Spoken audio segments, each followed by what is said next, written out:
Então, bora nós aqui para a nossa terceira e última parte dessa aula de expressões algébricas. Então, nessa parte agora, a gente vai ver algumas expressões algébricas que recebem nomes especiais. A gente vai dar uma olhada, uma pequena introdução em polinômios, ver o que são monômios, binômios, trinômios e, por fim, polinômios. Então, nessa parte a gente não tem muita atividade não, é mais identificação do que é cada uma delas pelo nome. Então, bora ver aqui, expressões algébricas, continuando a nossa introdução a polinômios. Então, algumas expressões algébricas recebem nomes especiais, como é o caso de fórmulas, né? A fórmula da área do quadrado, x elevado a 2. Então, isso representa uma fórmula, é um jeito de você calcular a área de um quadrado. Se o quadrado tem lado 1, então é 1 ao quadrado. Tem lado 10, é 10 ao quadrado. Então, é só você substituir x pelo valor do lado do quadrado. Lembrando que a área de um quadrado você calcula multiplicando lado vezes lado. Outra fórmula muito conhecida na matemática é o Teorema de Pitágoras, onde você tem os três lados de um triângulo retângulo, né? A, B e C. Quadrado de A ao quadrado é igual a B ao quadrado mais C ao quadrado. Mesma coisa, aqui a fórmula, apesar de ter o igual, não é uma equação. Ela pode virar uma equação se você substituir algumas variáveis, porque A, B e C são valores que mudam. Então, não é uma equação, é uma igualdade de expressões algébricas que pode se tornar uma equação. Então, você tem três variáveis, uma depende da outra. Você tem duas variáveis, no caso da área ali, uma depende da outra. Para eu saber o valor da área, eu preciso saber o valor do lado, então eu preciso saber quem é x. Se eu quiser saber quem é x, eu tenho que saber a área total para eu poder calcular e achar o valor de x. A mesma coisa no triângulo de retângulo na fórmula de Pitágoras. Se eu quiser saber quem é A, eu preciso saber quem é B e quem é C. Então, A depende do valor de B e do valor de C. Se eu quiser saber quem é B, eu preciso saber quem é A e quem é C. Então, B depende do valor de A e C. Então, você tem uma dependência ali, né? Você tem uma relação de dependência entre as variáveis, entre os valores desconhecidos. Então, o que é um monômio? O monômio também é um tipo especial de expressão algébrica, só que esse tipo especial, você tem apenas a multiplicação de letras e número. Você só tem essa operação, multiplicação de letras, que são chamadas de coeficientes, e o número que a gente já sabe que é variável, mas a gente vai chamar de parte literal, porque pode aparecer mais de uma letra. Entendido? Monômio é a multiplicação de números e letras. Números coeficientes, letra, parte literal. Exemplo. Eu já coloquei vários aqui para a gente não perder muito tempo. O número 4 sozinho é um monômio? Aí você fala, ele não tem parte literal. Por que ele seria um monômio? Mas ele é um monômio. Se você lembrar de potência lá, qualquer número elevado a zero é igual a 1.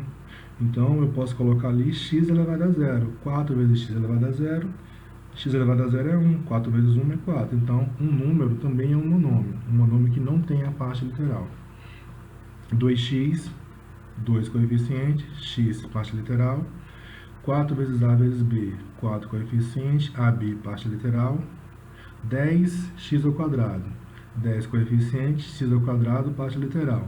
Lembrando que a potência refere-se à multiplicação de x por x. Então, você tem, né, x vezes x. Então, você tem duas letras, na verdade, né? São duas letras iguais, mas são duas letras.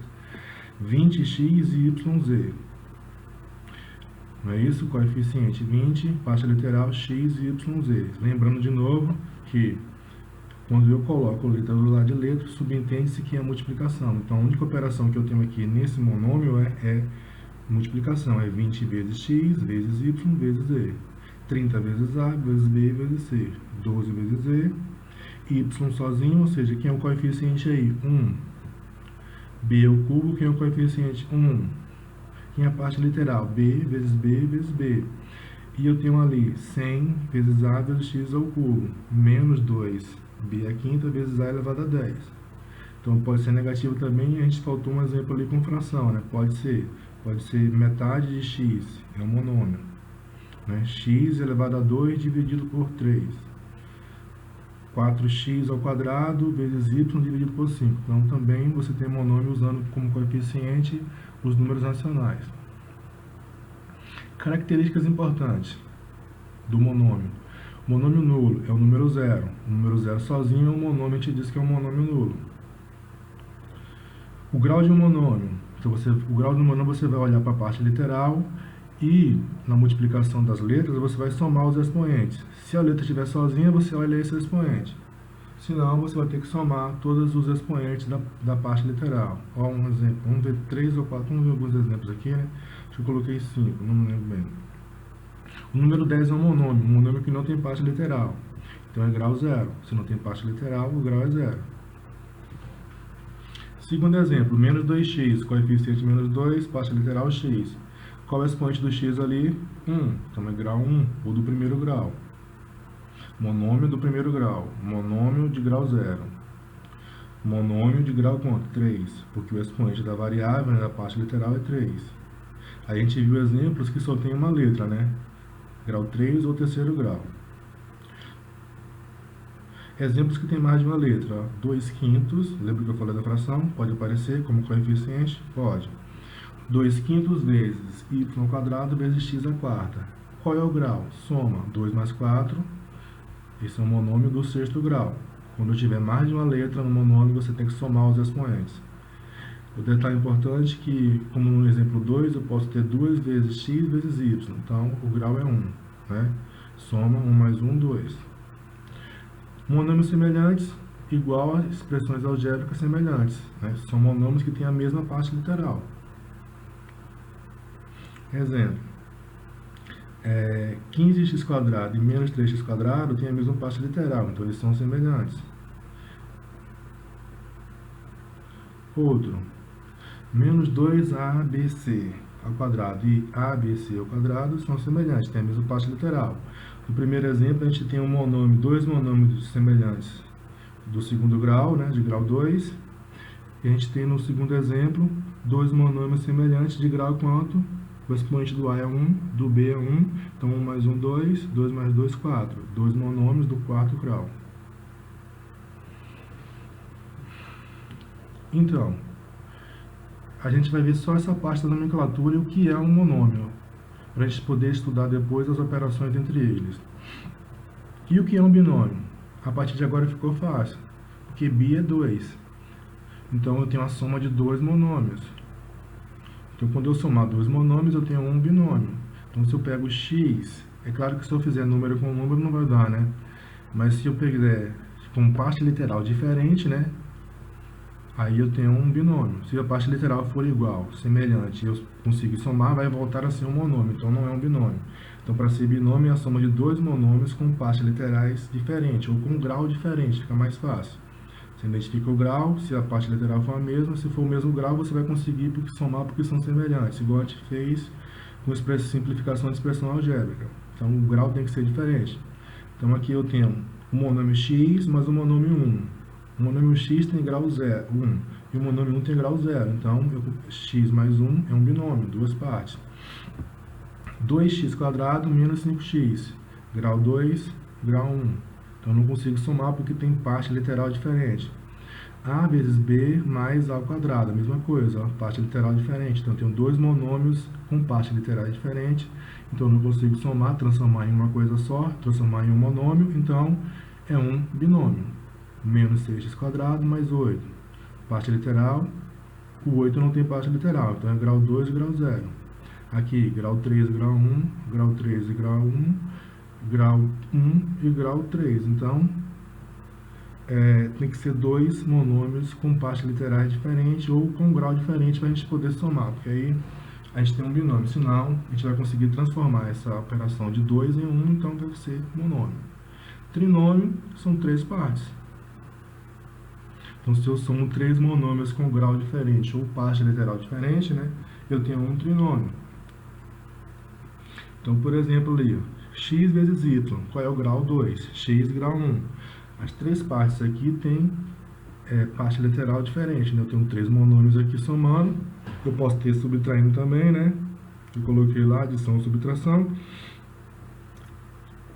Parte literal diferente, grau 2, grau 1, aí eu não consigo transformar em um monômio só, então tem três partes, trinômio. Duas partes, binômio, três partes, trinômio, ou seja, duas parcelas de monômios de grau diferente, binômio. Três parcelas de monômios de grau diferente, trinômio. E por fim, polinômios. Então, se eu tenho 2, binômio, 3, trinômio, e a partir de 4 expressões, de 4 monômios somados ou subtraídos, eu tenho o que eu chamo de polinômio, né? Porque a gente não vai ficar dando nome um por um, né? A pessoa, o centésimo, eu vou chamar de quê? Então, a partir de 4, né, da soma de 4 monômios, ou subtração, eu tenho o que eu chamo de polinômio. Então, aqui no meu primeiro exemplo, ó, eu tenho 4 parcelas. Grau 3, grau 2, grau 1, grau 0. 4 partes, polinômios. Aqui eu tenho 5 partes. 1, 2, 3, 4, 5. Então, a parte 4, 5, 6, 7, não importa a quantidade, eu chamo de polinômio. 2, binômio. 3, trinômio. Então, eu tenho a adição e a subtração de 5 binômios aqui de grau e de parte literais diferentes. Foi o que eu falei, né? Se a parte literal for igual e o grau for igual, então eu vou conseguir transformar em uma coisa só. Ele não vai ser um polinômio, vai ser um monômio. Lembrando que a gente falou lá que o grau do monômio, ele é a soma dos expoentes da parte literal. Se a parte literal está sozinha, o grau é o expoente dela, nesse caso aqui é 8. Se a parte literal está sendo multiplicada, tipo A e X, grau do A, 1, grau do X, 1, 1 mais 1, 2. Então, isso aqui tem grau 2. BX, B tem expoente 1, X tem expoente 1, 1 mais 1, 2. Então, isso aqui é do segundo grau. A1, X2, 1 mais 2, 3. Isso aqui é do terceiro grau, monômio do terceiro grau. E aqui a mesma coisa, ó, coeficiente menos 5, BX quadrado. Expoente do B1, do X2, 2 mais 1, 3. Então, isso aqui é um monômio do terceiro grau. Só que como eu estou somando 5 parcelas, eu tenho no total um polinômio. Aí, o grau do polinômio, você vai olhar para a parcela que compõe ele, né, que formam ele. O maior grau que aparecer nele vai ser o grau do polinômio. Então, no primeiro exemplo, o maior grau é 3. Então, é um polinômio do terceiro grau. No segundo exemplo, o maior grau é 8. É um polinômio do oitavo grau. No terceiro exemplo, o maior grau é 10. Tá vendo? 10, 8, 6, 5.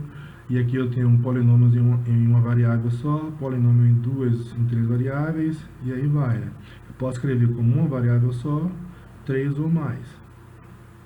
Décimo grau, quinto grau, e aqui, qual é o maior grau? A multiplicação aqui, 1 do x, 1 grau do y, 1 grau do z. Expoente 1 do x, expoente 1 do y, expoente 1 do z. 1 mais 1, 2, mais 1, 3. Então, isso aqui é um polinômio do terceiro grau.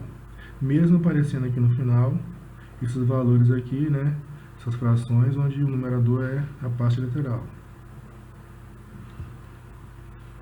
Então, a gente tem mais uma atividade aí. Essa atividade também é só para identificação, não tem muita dificuldade, só para você dizer se é reconhecer o que é um monômio, dizer se ele é binômio, se ele é trinômio ou polinômio. Qualquer dúvida a gente responde na próxima aula, né? Vocês mandam para mim, eu tiro dúvida. Essa aula vocês têm que fazer no módulo ou no caderno, né? As atividades que são propostas aqui. Não é na forma de lista, então não precisa entregar. Quando as aulas voltarem, eu vou olhar quem fez, como fez, e a resposta a gente pode fazer via apresentação aqui também. Aquela velha observação, né, que a gente já falou. Qualquer dúvida, entrar em contato com a direção comigo. Você pode fazer isso, a gente tem o WhatsApp, tem também aquela classe lá, que a gente pode olhar. Quando a gente coloca lá qualquer coisa, aparece notificação, você tem que ficar olhando o e-mail, né, para ver o que a gente está postando lá.